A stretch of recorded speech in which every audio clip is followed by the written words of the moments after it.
আসসালামু আলাইকুম। আরিয়ান মম কুকিং চ্যানেলের পক্ষ থেকে সবাইকে স্বাগতম। আশা করি সবাই অনেক ভালো আছেন। আমরাও আলহামদুলিল্লাহ অনেক ভালো আছি। বরাবরের মতো চলে আসলাম নতুন আরেকটি রেসিপি নিয়ে। আজকে আমি তৈরি করে দেখাবো শুকনো চালের গুঁড়ো দিয়ে ফুলকো তেলের পিঠা অথবা পুয়া পিঠা। এই পিঠাটি আমি চিনি দিয়ে তৈরি করে দেখাবো।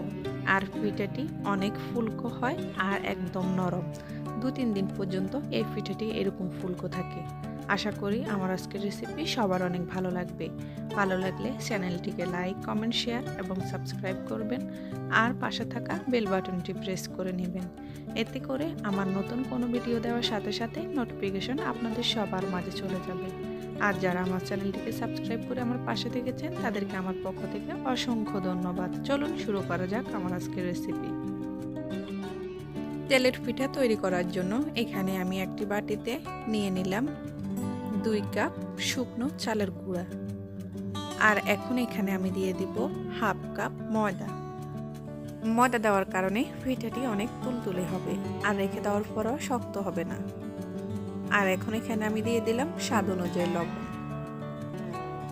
আর এখন আমি দিয়ে দিব 1 কাপ চিনি। আপনারা কেউ যদি মিষ্টি কম খান তাহলে এখানে চিনির পরিমাণটা কমও দিতে পারেন। আর দিয়ে দিলাম আমি 2 টেবিল চামচ গুঁড়ো দুধ। আপনারা চাইলে গুঁড়ো দুধটা স্কিপও করতে পারেন।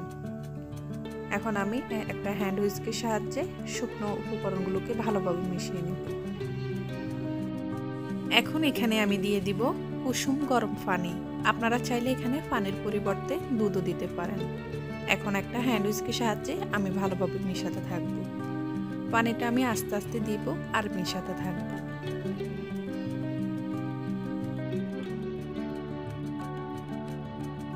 আমার এখানে পানির পরিমাণ কতটুকু লাগবে আমি আপনাদেরকে বলে দিব। ব্যাটারটা এখনো অনেক ঘন আছে। এখন এখানে আমি আরো কিছু পানি দিয়ে দিব। এখন আমি আবারও হ্যান্ড হুইস্কের সাহায্যে ভালোভাবে মিশিয়ে নেব।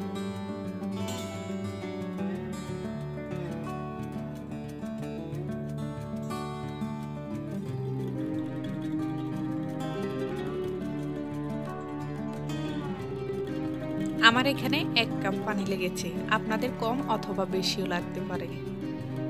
এখন আমি আপনাদেরকে দেখিয়ে দিচ্ছি কিভাবে আপনারা বুঝবেন ব্যাটারটা পারফেক্ট আছে।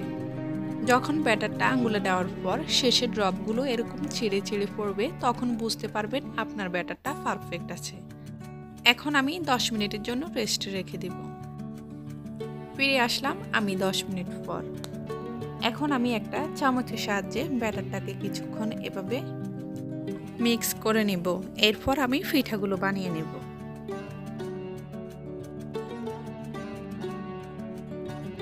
পিঠাগুলোকে বানানোর জন্য আমি একটি প্যানে যথেষ্ট পরিমাণ তেল নিয়ে গরম করে নিলাম। চুলার আঁচ এবং তেলের তাপ মিডিয়াম থাকতে হবে। এখন এখানে আমি পিঠার ব্যাটারটা দিয়ে দিলাম। যখন দেখব পিঠাটা এরকম উপরের দিকে ফুলে উঠেছে তখন একটা চামচের সাহায্যে আমি তেলগুলোকে এভাবে নেড়ে পিঠার উপরে উঠিয়ে দিব। দেখুন কত সুন্দর পিঠাটা ফুলে উঠেছে। যারা পিঠা সাদা রাখতে চান তারা এই পর্যায়ে নামিয়ে ফেলতে পারেন। আমি সামান্য একটু কালার করে ভেজে নেব। এখন আমি নামিয়ে ফেলব। এভাবে আমি আরেকটা পিঠা বানিয়ে আপনাদেরকে দেখাবো। আমি একইভাবে ব্যাটার দিয়ে দিলাম।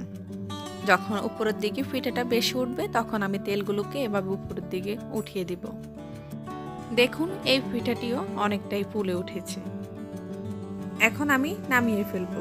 আর এইভাবে আমি সবগুলো তেলের পিঠা বানিয়ে নিব। আমি সবগুলো পিঠা বানিয়ে নিলাম।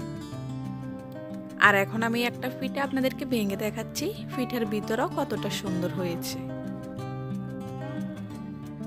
দেখে আপনারা নিশ্চয়ই বুঝতে পেরেছেন পিঠাগুলো কতটা পারফেক্ট হয়েছে। এইভাবে আপনারাও পিঠাগুলো বানিয়ে নিতে পারবেন। আর এই পিঠাটা 2-3 দিন পর্যন্ত একদম এরকম ফুলকোই থাকবে আর নরম থাকবে। আশা করি আমার আজকের রেসিপি সবার অনেক ভালো লাগবে। ভালো লাগলে একটা লাইক দিয়ে দিবেন আর আমাকে কমেন্ট করে অবশ্যই জানাবেন আপনাদের কেমন লেগেছে। যারা এখনও চ্যানেলটি সাবস্ক্রাইব করেনি প্লিজ সাবস্ক্রাইব করে আমার পাশেই থাকবেন। আমি যেন আপনাদের মাঝে নিত্য নতুন রেসিপি নিয়ে আসতে পারি। আজ এই পর্যন্তই, দেখা হবে অন্য কোনো দিন অন্য কোনো রেসিপিতে। সে পর্যন্ত ভালো থাকবেন সবাই, সুস্থ থাকবেন, আমাদের জন্য দোয়া করবেন। আল্লাহ হাফেজ।